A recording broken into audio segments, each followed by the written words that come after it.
बड़की जीजी कराऊ छवा इधरिया ना आयल कराऊ छवा के देखलू है। आज अगर मिल जाता नारायणी कटऊ ना त मुड़िया पकड़ के दरियारी दिए। आज हम के खोजत हमारा गोड़ पिराई लागल पूरा। हम गांव के गली गली खोजी नवनी कहीं दिखाई नहीं देता भाई आज कराऊ छवा। नाही रे घुघुट्टा ही कराऊ छवा के आज 8-10 दिन से हमहु नहीं देखत बाटी कौने बिल में रहाला। करिए दखिना ही पियजिया लेके कहां जाती बाटी। आज कुछ निक नोहर बनैबी का। जब हमार बड़की जीजी कराऊ छवा मिली तब ना कुछ निक नोहर बनाई बड़ा। हमार बड़की जीजी पकौड़ी छान के खाए के मन करत रहल है। बेसन ली आवे खातिर बजरिया से खोजत बाटी लेकिन त हमार बड़की जीजी ओकर कहीं पता नहीं बाय। अक्का हमरे लइका बाय मारत बा हमें भूजी ना आवत बाय। तू भतार काटी का मनाई बाटू ओके एकदम मूड़े पे चढ़ाई के रखले हऊ। हां कहियो एक आध सोटा देल हो तू त के जाने दिमागवा बुद्धिया खुलती। आय आजकल हम देखत बाटी ओकर आदत नीक नहीं बाय ओकर लक्षण नहीं नीक लागत बाय। कानी कहा वही टोलवा वाला भागी दौड़ी जाला। चल खोजाए देत बाटी। अगर आज मिली दी है त आज खुमिच देब हम ही तनाई तोरे बस के बाती होती। चलो खोजाए देत बाटी लेकिन ते आज नरैनी गड़ौनु मिल जइहे ने त पहले हम ही खुमिच बन है। खुमिच दिया हमार बड़की जीजी आज नहीं बोलब। आज हमारे जीवलाई के धाई दिए बाय कराऊ छवा। लागत है हमार दखिन जीजी आज पकौड़ी छनी तोहरे घरे। भतार काटियो नहीं त हमार दुख नहीं लौकत बा। खाली हमरे मुड़े पर का प्याज लौकती बाय पकौड़ी छनी निक नोहर बनी। का होई गेल हो हमार दखिन जीजी कथुआ का तुहे इतना बड़ा दुख लग गया बाय। अरे उहाय लड़की कराऊ छवा जने अपने मन कनी करी गया बाय। हां जब घूम वाला दिन रातिया भेड़ुआ मन की नहीं। ए हमार बड़की जीजी मनई दुइये चीज से तहारा ललैका परानी से। का लइका परानी से हारा मनई दखिन जीजी जब तो हसे हम 2-3 दिन तोपले में टोकी भईनी नहीं समझलू बुझलू त हम ना कुछ कहा। हां कुल जिम्मेदार तो ही बाटू कलुआ के बिगाड़बे। वह हमार बड़की जीजी वह टोड़वा का जब कराऊ छिया बाय इनकर बेटा हुआ वही से देखिला बड़ा ताल मेल मिलाई के घूमल वही के साथे खब बतवा वाला। त हमार दखिन जीजी कहिए जोड़ा पारी है कुलता बाय बतियावत बाटे तर परिया बाटे बोले बतियावे त बोले बतिया नहीं के बिगड़ जाते। आते आज लेके अब भोग वही गईले हुआ बाय। आज हम कऊ दिन से देखत बाटी वही के घरे नार गाड़ी दिहे बाय। तेरे दखिनैया ई बात सही बा कि लड़की तो के सतर्क कइले त नहीं सतर्क भइली। हां हमार बड़की जीजी बतिया सही है बा। हम सोची लड़का बहिनी माई पुतन में झगड़ा लगावती है नी तब हमार बड़की जीजी हम बड़ा सीरियसली नहीं बतिया ले हली मन पे नहीं बतिया ले हली। आज अब हमें बुझाता बा। अरे भतार काटियो तू कमी नहीं हऊ तोहरे कौन मेरी डांडिया टकती बा तोहरे झगड़ा लगावई जाती बा। न तोरे घर के लगे ओकर घर बा न तोरे खेते के ओकर खेत बा त झगड़ा कैसन तोरे लागल बा। आ माने तोर हिस्सा पोखरा तोरे माई पुतन में झगड़ा लगाई के लाई लेयू दई देबी त दलाल की खिस्सा बा। ए हमारा बड़की जीजी चला आवा हमार बड़की जीजी कुछ करा बगैर तोहरे कुछ कइले नहीं हो वाला बा। चलो लड़की चलो दखी नहीं आज होकर कराऊ छवा के हम रंगे बाजी छड़ाई ले हनी ने कुली आज ओकर रंगे बाजी उतारी लेबे। मारत बा हमरे की इज्जत बेची खाए ना आवत बा। नकिया कनवा कटाई देता बा इतना बड़का अपने घर का नाम रहल है मारत बा नाम डुबाई के धई देता बा। ये कलौता के नाते हमार बड़की जीजी बहुत भूजत बा। तीनों जने में उहे कलौता बा तब बहुत भूजवत बा। चला कुलिनी आवा आज जानी आज ओकर काम जानी जब नानी माई बाटी ने आज अनहु कली दौरवा निकारी लेबे। हां अनहु कब मार के ना मटका बहिराई देबे। हां हमार बड़की जीजी वो कराऊ छिया ना सोचले हई बड़े घर के मुर्गवा बा आ फसाई लेता बाटी आ खबा पैसा कौड़ी लाई देई आ लाई जा ढोय देता होई का पता बा। हमार दखिन हो जीजी बड़की जीजी या तनी ना कराऊ छिया ना भाव बढ़ गईली बा आवत नहीं लागत बा तनी देर से दूसरे के भेटाई गल बा का। 1 घंटा होई गल हमने फोन कइले 1 घंटा से हमें आई के इंतजार करत बाटी अब ही नहीं आईली। का बताई भैया लोगन लड़कियन के कौनो विश्वास भरोसा नहीं रह गई बा। हमहु से बतियावत होई दूसरों से बतियावत होई। अरे आजकल एक लड़के 3-3 4-4 लड़कन से बतियावत है पैसन के मारे कहीं वही मेल का तो हमार फुल गया ना मत आई बा। आई गई लो अब ये तो साल का लागल तनी देर से। एक कल्लू पहले तू हमारा बतिया सुन लेता करे बाद नाराज होता।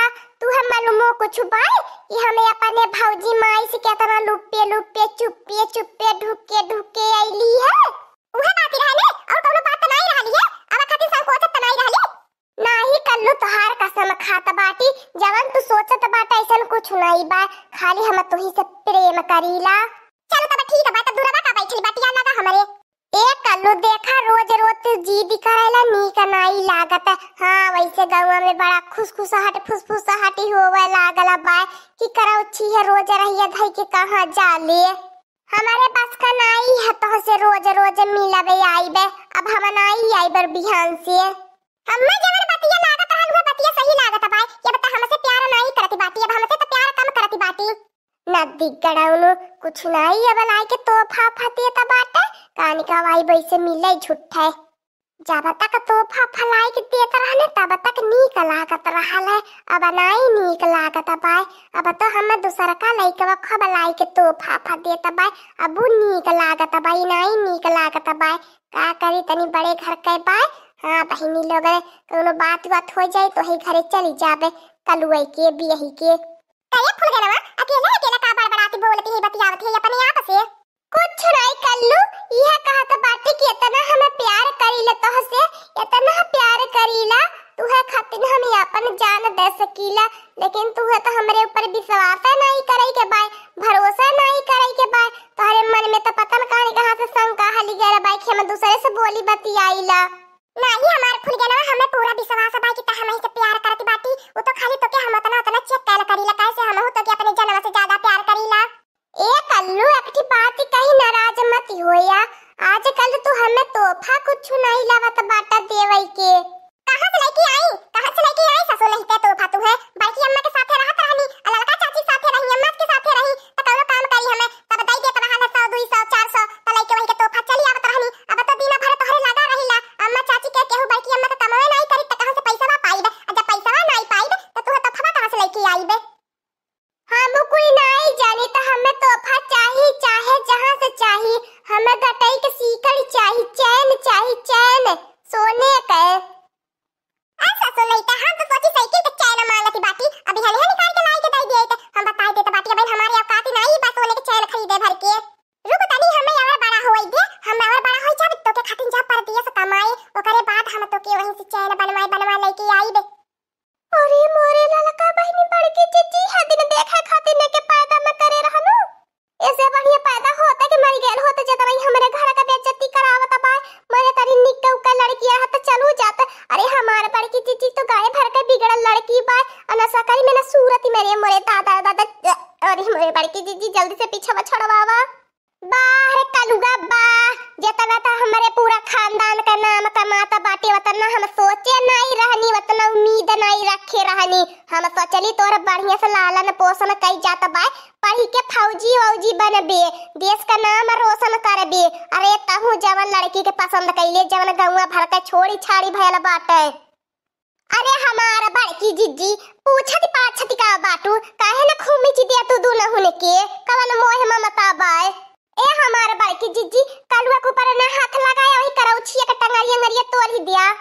तू चुपाई मल्ले रहा भतार काटियो तोहरे है वजह से बिगड़ल बा करौछवा नहीं ते कर हिम्मत ही नहीं लेते। ए बड़की अम्मा जवन तो समझती है ने उनाई बाय हमने के प्यार वाला नहीं बाय हम लोगन खाली से दोस्ती बाय वैसे हमें दोनों से बतियाई ले कई मेल बाती करिया ने त नीक लागल बतियावत के।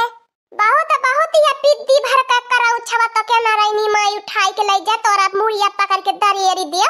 बहुत हमन के पहाड़ा पढ़ाई भइले कुली हमने पहिले तोरनेन का बतिया खड़े खड़े पीछवा से सुननी ओकरे बाद फैसला कदम उठावत बाटी। करे कलुआ करौछवा तोर त इज्जत सम्मान बा इतने बड़े के घर रखता बाटे एकर कवन इज्जत मान सम्मान के लिए दिए बाटे का दाई गौवा में पकड़ाई धइली बाय। ए दखिन हो तनी इज्जत से बोलिया हम कल्लू के मेहरारू आनी तोहर पतोहा हई ले भतार काटियो पतोहा बिना दुबर भइली बाटो यह चप्पल निकाल की है थबड़ा देख कूचाबे। ठीक करती भाई अम्मा हमारी अम्मा का नाम ली है कराउछो फोड़ दे अम्मा अखिया हुआ मार के थबड़ा लाल कई दे धोखा हमें देती रहनी है जैसे लागत हमें पता नहीं चली। फिर भतार काटी फिर हमारे कलुआ के आगे पीछे दिखाई देबी। नहीं बड़की अम्मा नहीं हमें क्या हो गया आगे पीछे नहीं दिखाई देबा। अरे मोरे दादा अरे कल्लू तू काहे नहीं बोलता बाटा कुछ अपनी अम्मा की तो मार के मुझे समय को आया नहीं है। ठीक है तो बात बड़की अम्मा जान करती बा हम अपने बड़की अम्मा कुछ नहीं बोली सकी थे खाई ले मारी आराम से। वाह कल्लू इतना धोखेबाजी इतना दगेबाजी इतना हमारे साथ गद्दारी पकड़ाइले के बाद खाली हमें कुटवावत बाटा त तुहे का लागल भतार काटियो हमार